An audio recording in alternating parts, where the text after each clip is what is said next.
So first and foremost, this is really supposed to be interactive. I'm going to try a different style of presenting for our section here at the Voting Village, and there should be a microphone right over there.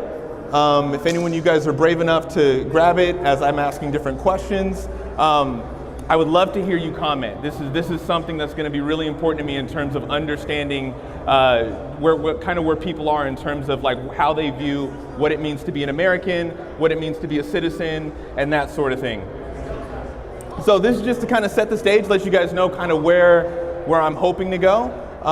We're going to talk a little bit about what it means to be an American, obviously. I have a laundry list of questions for you all.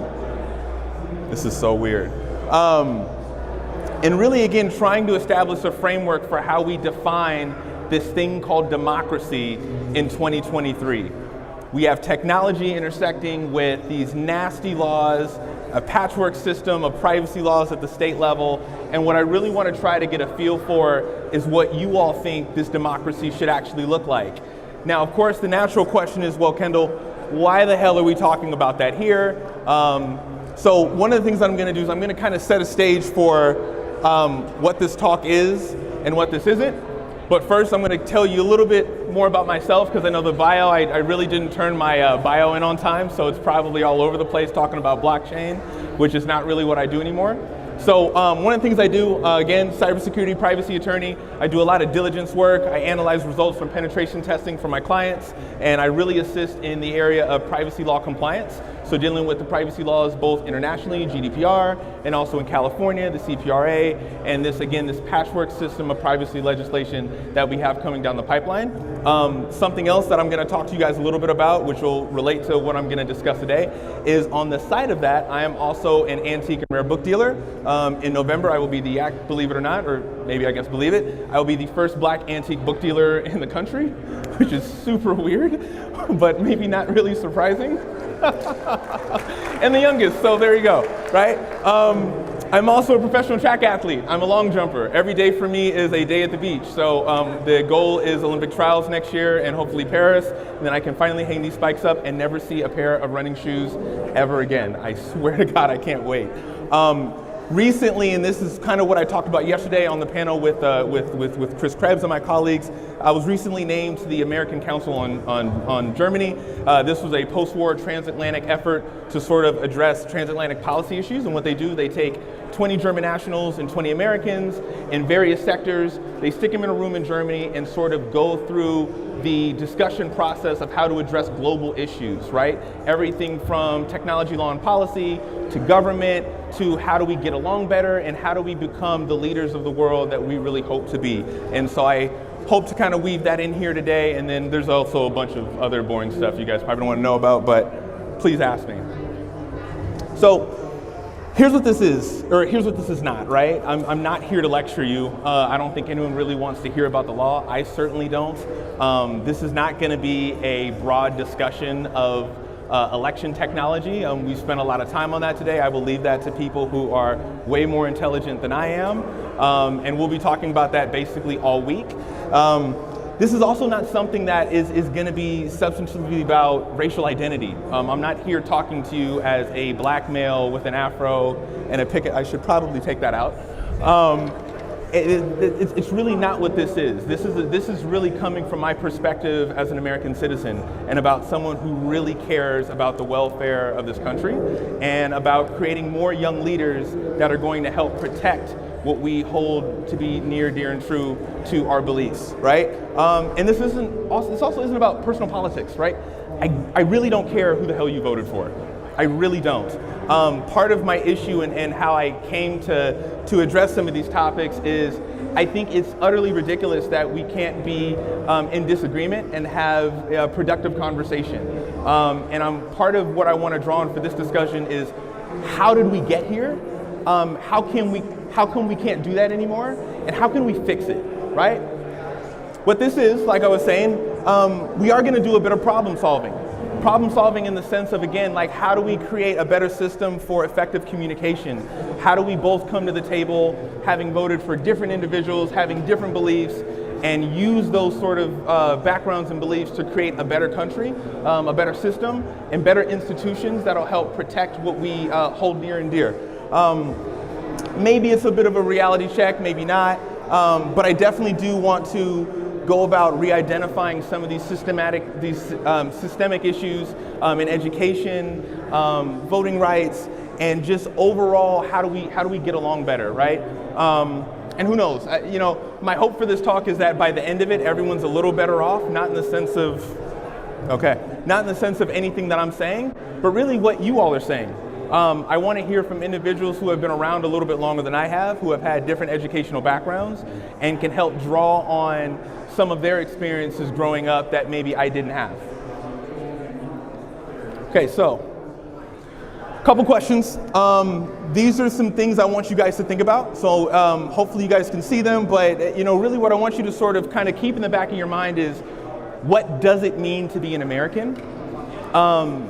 And this is an important question, right? If you notice, I'm asking you what does it mean, not what it should mean, right? There's a very important distinction because what I want to try to figure out is, based off of what we see here in the world today, what does it look like it means to be an American? If you were to come from a different country and view everything happening in America in the past decade or 2 decades or 3 decades, how would you view American identity, right? What does a functioning democracy require, right? One of the things we talk about in this country is how much we uphold the system of freedom and how democracy is important. And part of our role in the world is protecting democracy, giving other individuals and other nations and the people within those nations access to this beautiful system we call democracy. But one of the things that never gets talked about is what democracy actually requires, right? It's really, in my opinion, it's not this system that allows individuals to be passive. You have to be active, you have to be proactive, and I want to sort of understand from you all's point of view, what does that mean? It means different things to different people, depending on where you're coming from, your demographics, and obviously the generation you came up in. And then finally, how do you find your place in society? That's a typo, that is hilarious. But what I want to try to figure out is, as we sort of look at the way elections have been going, and we're coming into 2024 here pretty soon, one of the concepts that always gets discussed is this vision for America, the future. What does the future look like? And we hear about how we paint this picture, but one of the things that doesn't get discussed is really, how does everybody fit within that picture? So I'm going to talk a little bit about what happens when people get excluded, and is whether or not that is a symptom of some of the protests that we see, some of the conflict that we see across the world and across America.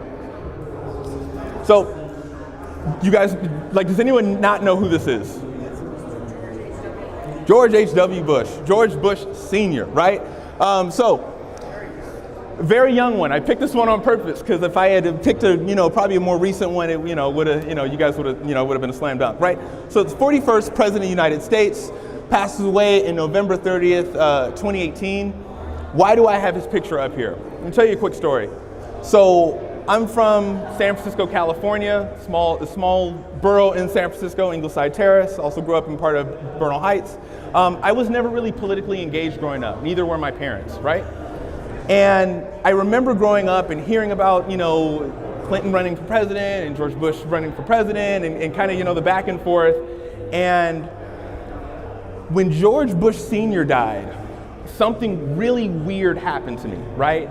My family, myself, we were raised to be Democrats, right? And we'll talk about that later, what it means to be raised in a specific political party and not really knowing why the hell you're in that political party. So he passes away in 2018. And I remember watching the funeral procession, and I was like viscerally upset. And I had no idea why. No idea why. I had never met him. I had never really followed his viewpoints or anything like that. But I remember feeling actually heartbroken. And it took me about 2 weeks to put my finger on it. And I'll tell you what it was. When he passed away, for me, it symbolized a true changing of the guard. Because when I was young, there was a time where, yeah, maybe you're a Democrat, maybe you're a Republican. You voted for who you wanted to vote for. You had your opinions, you had your preferences. But you didn't really have this deep fear, right? Mainly because at the end of the day, you felt like there was still a place for you in the country. You felt that even though individuals had a different lens, they had a different viewpoint, they had a different approach to progress, those individuals still wanted what was best for you. The only difference was what they thought was best for you was different. That's it. When he passed away, for me at least, this is my personal opinion, it felt like the last of a dying breed. And I try not to use the word patriot because I know that that triggers people sometimes. Again, I don't really care. But for me, he was a real symbol of one of the last patriots that my generation remembers, in the sense of somebody who, hey, listen, you're a Republican, you have your different beliefs, but I still want what was best for you. So even if someone like him got elected, I didn't have this deep fear that we were going to sort of plummet into chaos, because the love for the country, the love for the people within that country was still there. And that really was the impetus for my discussion, because I wanted to figure out how we restore that, how we get back to this place where at the end of the day there really is a place for everybody, and more importantly that there is a restored vision of America and of democracy that is inclusive in the sense of wanting everybody to succeed and wanting everyone to have a seat at the table. Any questions so far? Comments? Yeah, no, please, seriously. He was the last president who served in the military. So one idea I've been playing with is, should we have some kind of required service for everybody? Because our generation has lost that feeling that we are all working towards the security of our nation. Very interesting point. So what she said was he was I think you said he was the last sitting. He was the last president who served in the military. I personally cannot verify that, but let's. Your point is still made, right? The point that she was making was that because he served in the military, there was a sense of being educated and really feeling like you had ownership and duty for the welfare of the country. I'm going to try not to skip ahead a whole lot, but that's a big part of what I want to talk about. So I'm going to, like a bit of a spoiler, so I was born in 91, right? My birthday was July 24th, just turned 32, yay me.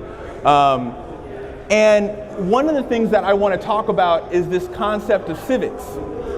Because as I was actually exploring how we got here and why the viewpoints were so different, I was asking people who were a little bit older than me, who had served in the military, how they had developed this sense of duty and obligation towards protecting the nation, not just on a physical military front, but just in terms of protecting the institutions, doing things like showing up to the PTA meetings, protecting your schools, protecting your communities, and being involved. A lot of the conversations that I have with my generation, and obviously it's not everybody, especially people in my community, depending on where you are, there is a sense that the nation was kind of just handed to you, in the sense of, not that we didn't have to fight for it, but there was a different way that we were approached in terms of understanding our role within this democracy, right? One of the examples that I use is I was on a plane. Actually, no, we won't use that example. But my parents and my grandparents, they were talking about growing up in an era where we were involved in very substantial international conflicts.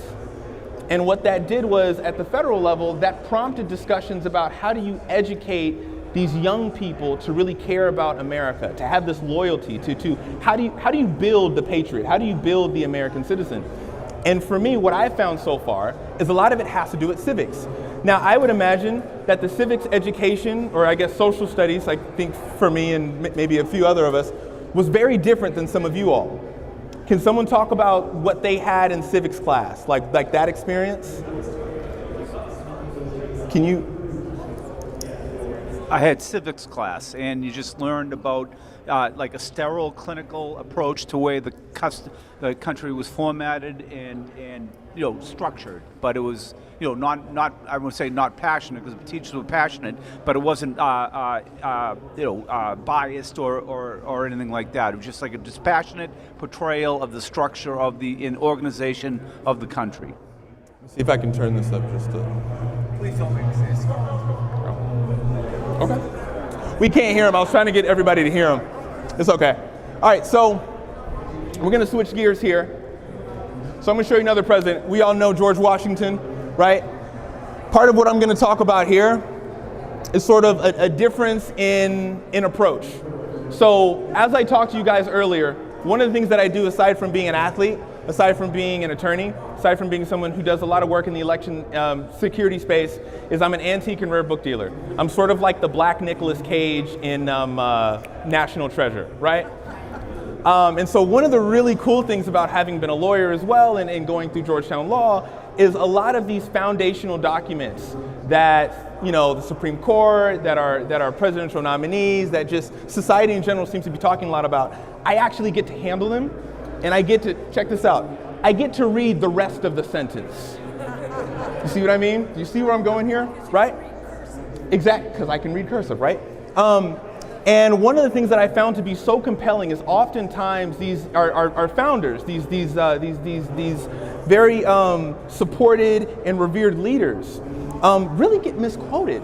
We get these sound bites that says, well, they said this. Well, the rest of it actually said all this other stuff about needing to revisit the Constitution and how this is the best we could do and so on and so forth. Some of that, by the way, is Benjamin Franklin himself, actually, oddly enough.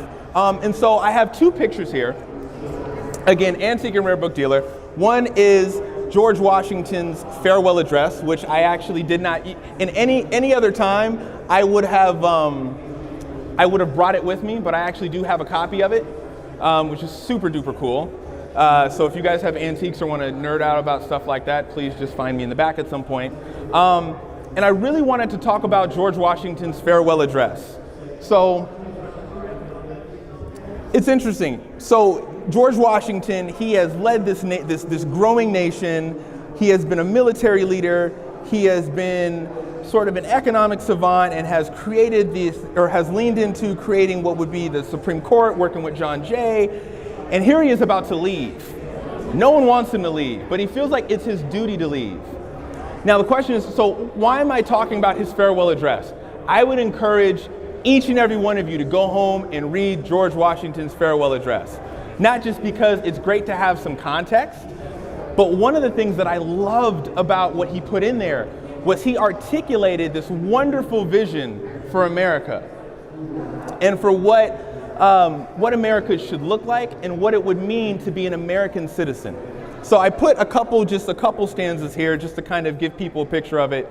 There's one or two of them that I didn't include that I want to talk a little bit about. But one, just like this first part, the name of American, which belongs to you, right? This should be something we should actually teach, right? Because there's this concept of ownership that so many of us don't actually get, right? Now, what happens when you feel like you don't have ownership of really where you belong? Well, I think a lot of people begin to take a back seat to getting involved. I think they begin to rely on other people to advocate for the rights and privileges that we should all be advocating for. How many of you guys are poll workers? How many of you guys work the polls, like work the voting polls, right? Round of applause for you guys that do that. That is awesome. It's a very thankless job and it's very necessary. But that's a perfect example. That's a perfect example. The people that volunteer and work at election polls and those types of things, that is the type of citizenship that I've always believed George Washington was talking about. So something else that I didn't list here, and really the basis of the title of this talk was citizen or subject. And so towards the end of his farewell address, George Washington talks about the difference between being a citizen and being a subject. One of the things that he says is a true American citizen takes interest and ownership over the welfare of his or her institutions. A subject counts on other people to do that for them. Meaning this, if you have a problem with your government, you say, well, you know what? Someone else will do it, someone else will vote, someone else should figure that out. I'm gonna ask these 5 people over here to fix it. That's a subject in his view. A citizen actually stands up and does that themselves. Now, I'm not talking about necessarily protesting and storming capitals or anything like that, but I'm talking about taking the type of responsibility that's necessary to actually create the America and create the democracy that you want to live in? One of the first questions that I asked here was, what does democracy look like? What does it mean to be an American? Rather than what it should. So just pausing right there, I would love to get a couple reactions. What are your thoughts so far? What is, in your opinion, what does it mean to be a citizen? Yeah, please. I really hope this works. For me, it was John Kennedy. Ask not what your country can do for you, but what you can do for your country. So what she said was, for her, it was Kennedy's speech where he said, "Ask not what your country can do for you, but what you can do for your country."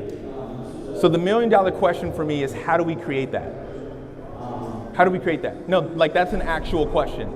Because one of the things that I do is I hold a lot of different discussion spaces for people in my generation and across generations as well, to try to get back at that core message of how do we actually repair the system, and how do we get back to the type of America that I think we'd actually all like to live in, where we feel we have ownership, we have responsibility, and we can actually build on the type of changes that we'd like to see.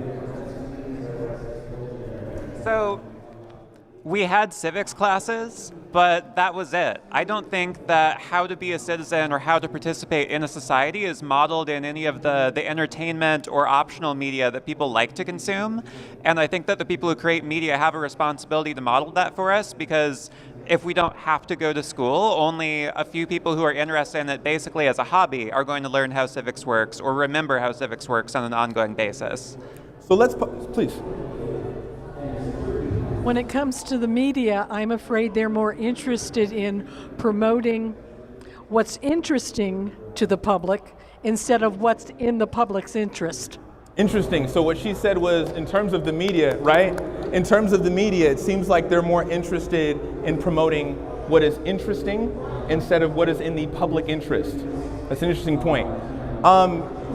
Show of hands, don't mean to put everybody, put anyone in an age bracket, but can you raise your hand if you took civics during a time where the nation was at war?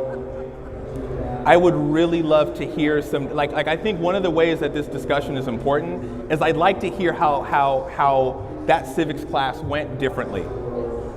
Can someone please talk to that? Now, just mind you, one of the reasons why we're recording this is we never actually have this talk, right? This never happens. So I want to really try to take advantage of drawing on past experiences, drawing on what works and what didn't. I'll tell you another story and then we'll wrap up, and then I'll let you guys go back to eating. So, can you hear me? Is this working? So I grew up during the Vietnam War, and all my family went to Vietnam, and it was a very unpopular war. However, when your family goes to war, and my family's fought in every war since the Revolutionary War, okay? You have an ownership of the country because your family has sacrificed to the country. But on the other side of it, you know the pain of war, and you become a person who does not want to go to war. So you believe in détente and negotiating, knowing that war is the last option. And I used to debate this in college, by the way. So, what can we do to become a community? How can we get along with the other parts of the world? So I grew up with the civics being very proud of my country, but also very reluctant to go to war because I knew the cost of war. So interesting. So your civics course was love of country, willing to go to war, but as a last resort. More focused on negotiation. Negotiate, but also being proud of the country. Not afraid to go to war, right? Being very proud of the country, but also knowing that it's not perfect. Like patching on a computer, there's always like patching on a computer. We grew up knowing our country was not perfect. We'd gone to Vietnam, right? And even though it was wrong, my whole family, I have 36 first cousins. So everybody went to war. We paid the price because we loved the country, but it wasn't exactly a great war, right? I also grew up during civil rights, right? So it's like a computer patch. We understood it's not a perfect country, but it's a great country. And that we're going to constantly be improving and patching it versus just saying we're a perfect country. We're imperfect, but I still think we're the greatest country in the world. Okay. Anyone else? Please.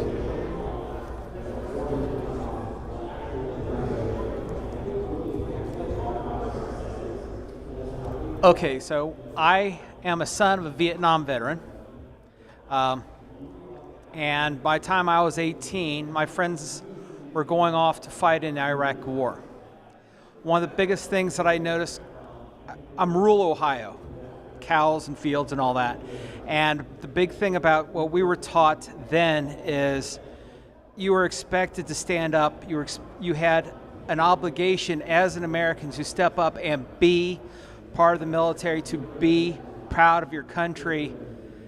Even though my father had a negative opinion about the Vietnam War and what happened to him afterwards, he still appreciated and taught me and the importance of actually being active within the community, within politics, as paying back for the benefits of actually being able to be here, be an American. That's one of the biggest things I remember growing up is, I remember trying to enlist in the military and not being able to, and being extremely disappointed. Of many times trying to enlist and many times getting denied. Right.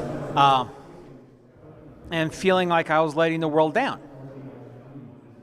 And now I know with my children, that mindset, that mentality is not there.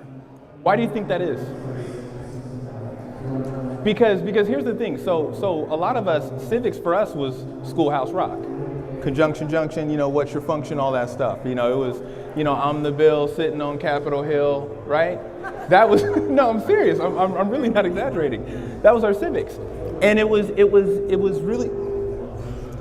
really interesting to hear about the different perspectives of how people get educated on being productive members of society, for example, when your classmates are being drafted, right?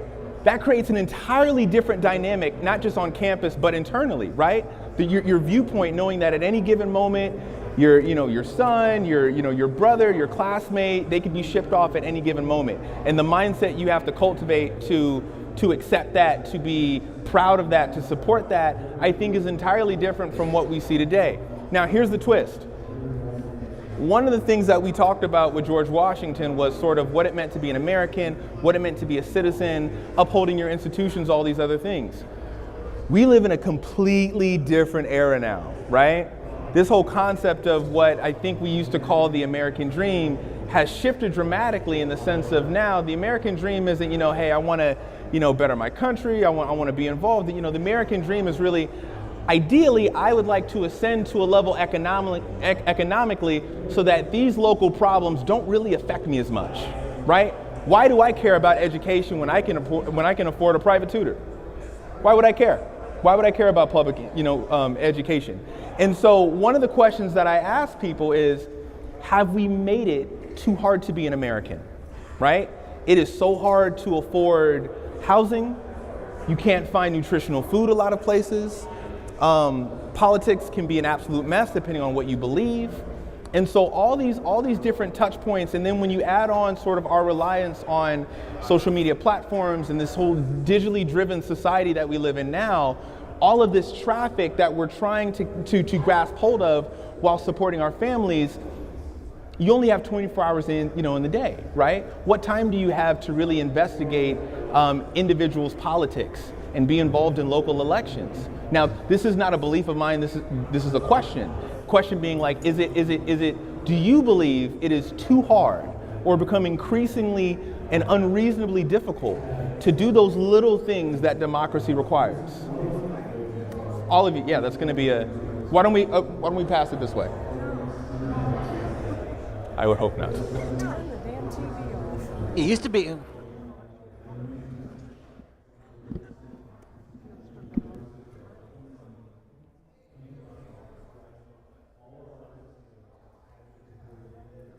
Battery change. Gotta love that, right?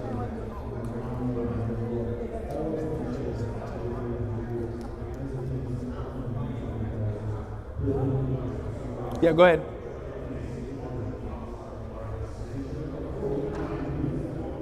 Okay. Can be heard? Okay. It used to be difficult to actually understand the policies or of political stuff. But now with the internet and with all the social media, even though you can withstand you have to go through the toxicity of it, you still can get the information you need. So I mean, so basically it has improved, just became more, you had to get tougher skin to deal with it. Okay. There's not, more details are there, just have to find them now. Okay. Go ahead. Pass right behind you. I guess my question or comment is that one of the changes is the move of control from the local to the federal. So it's much harder to be involved if the decisions are in Washington versus if it's a local question in your town. Much easier to just go to a board meeting and answer those questions. So that to me has been a change over the past 20, 30 years where more things have gone to the federal government and then back to states or local areas. So that's an interesting point. So his comment was the decision making, the level of decision making has actually shifted, right? Local politics aren't really as much of an impactful deal anymore because a lot of those decisions have gone on to the federal level. But isn't that potentially a symptom of what we're talking about now in terms of getting people involved at sort of that local baseline level, right? Like if individuals aren't feeling active, if they're not feeling like it is their responsibility to uphold their institutions, both locally and nationally, you sort of have to rely on what's happening at the federal level. That, right? Like that could very well be a symptom of the very discussion that we're having. Because the concept is like those two should be able to coexist maybe not just fine, but the idea is both should be happening simultaneously, right?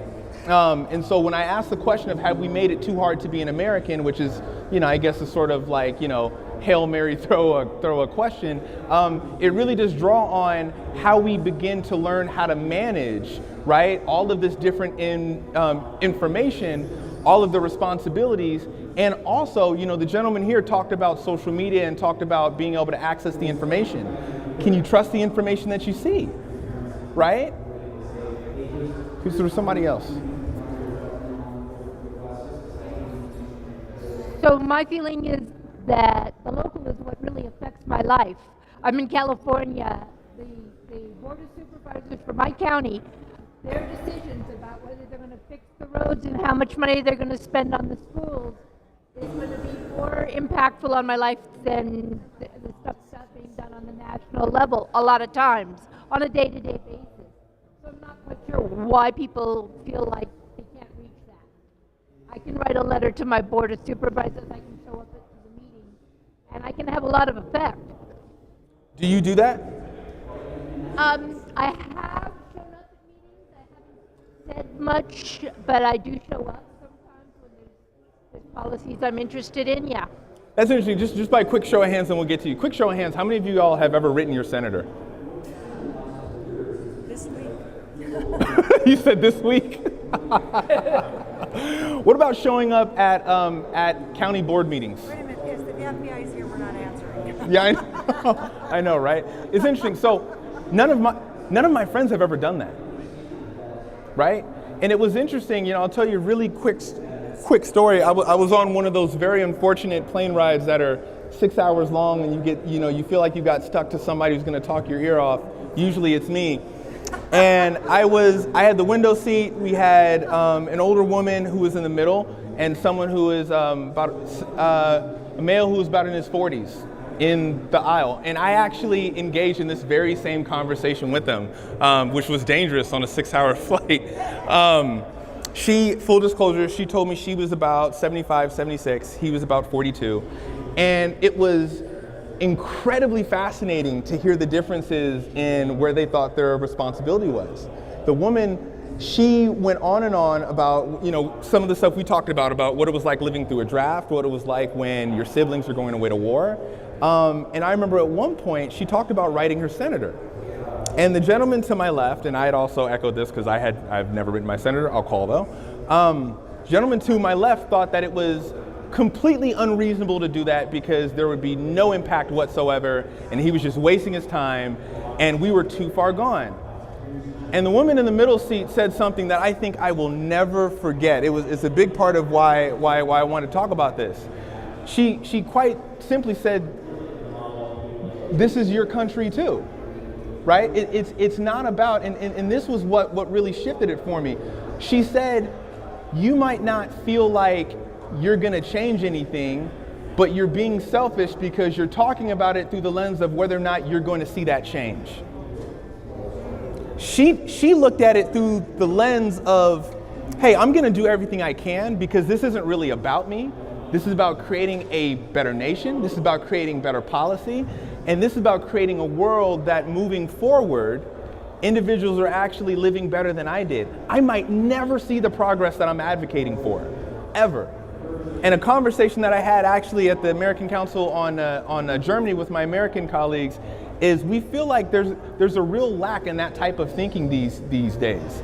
A lot of people, we believe, have been making policy decisions based off of the now, which isn't necessarily bad, but the concept of having forward-looking politics in terms of how do we create a better system for the people coming up really feels like it's virtually deteriorated, right?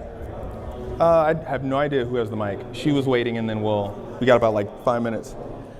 I've served on a public school board and a public park board. I was elected, and when it comes to going to supervisors meetings or county commissioner meetings or school board meetings, you got to look at the budget.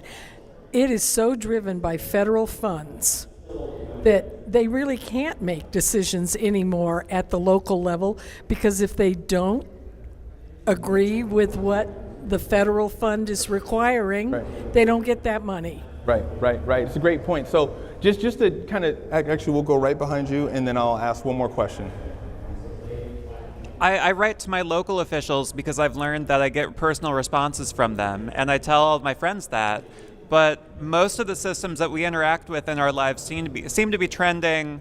They're designed so that you can say something, but you'll never get a response. Whether that's, an automated phone tree, whether that's a company policy that has no nuance for exceptional circumstances, whether that is parts of government feedback processes that, like, the point seems to be listening but not actually acting on that feedback. I think that a lot of my friends have the perception that this is designed to mollify them instead of actually being something that's honestly soliciting their input.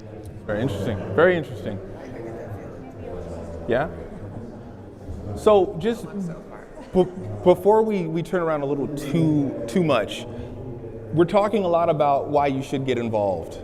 And the people that do spend time going to these meetings and writing their representatives, does anyone not have any interest in that whatsoever?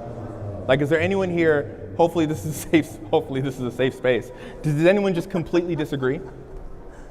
I'm only asking because part of how we make progress is understanding the other side of this, understanding someone who very well might say, listen, I'm a single parent, I've got 2 jobs, I don't have time for this.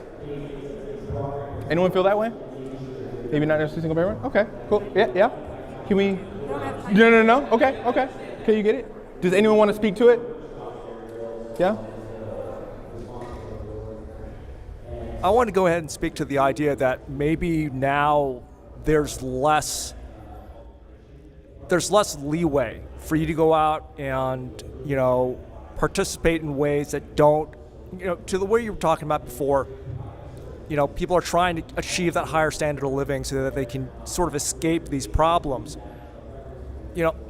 I live in an HOA, it's always a problem trying to find people to run for the board because it's a thankless job that everybody wants results from, but if you do something that people don't agree with, you get pilloried. At a local level, there's always the risk that if you act in a way that some group doesn't like, they'll go and dox you.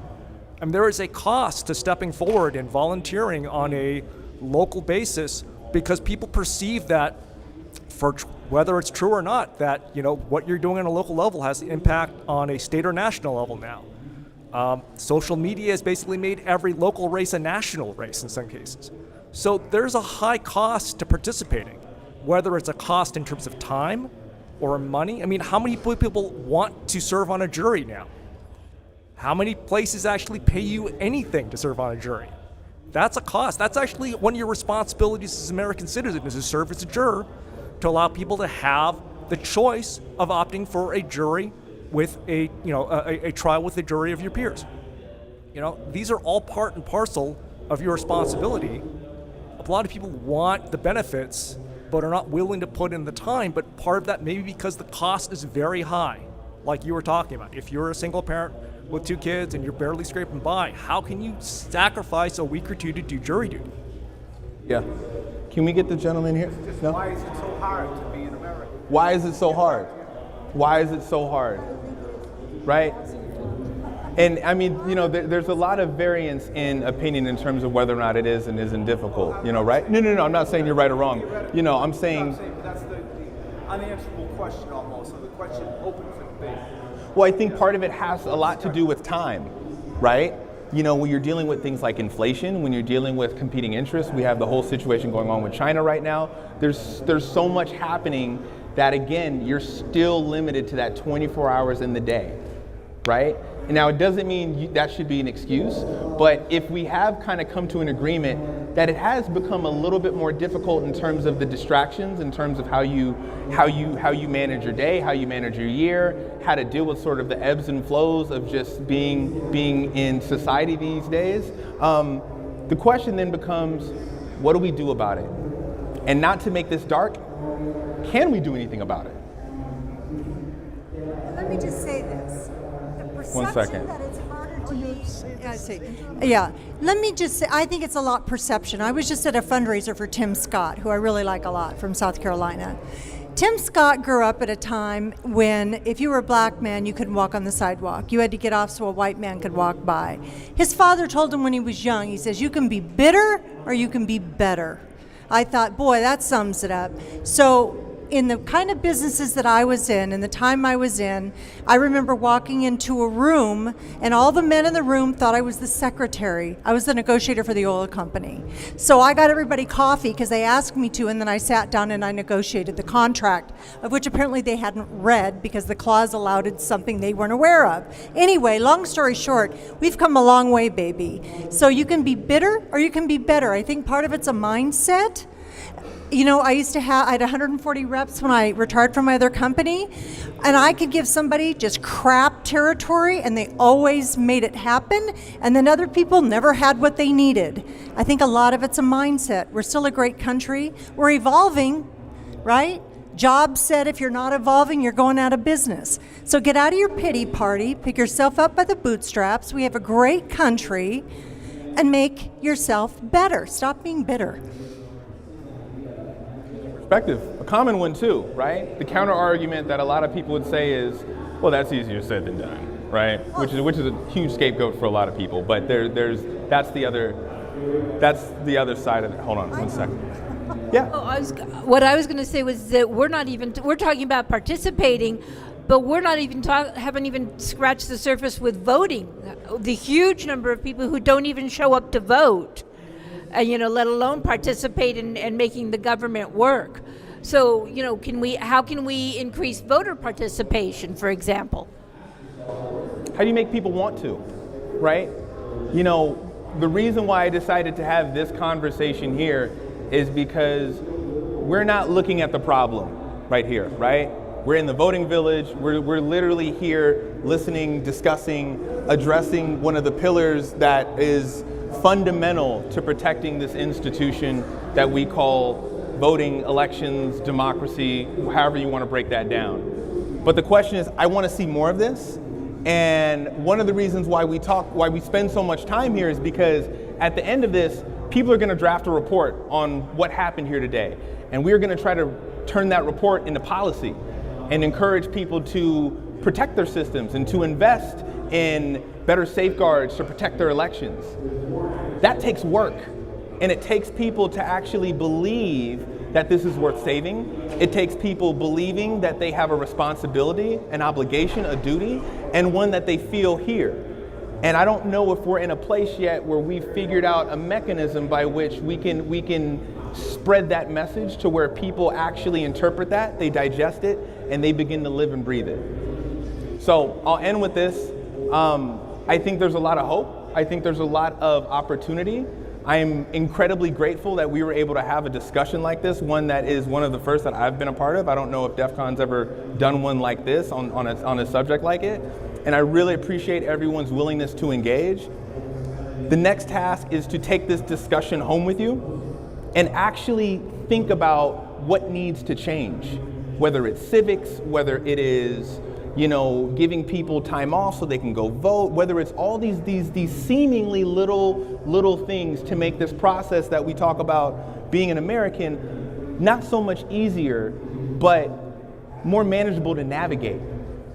I think as we begin to rely more on technology, as politics begins to take more of a hold over this next couple of years, it requires people to spend more time thinking, both logically and just generally, about the issues and being able to question what they're reading and what they're hearing, and then to be able to act on it. So with that, thank you so much, and I hope to see you guys soon.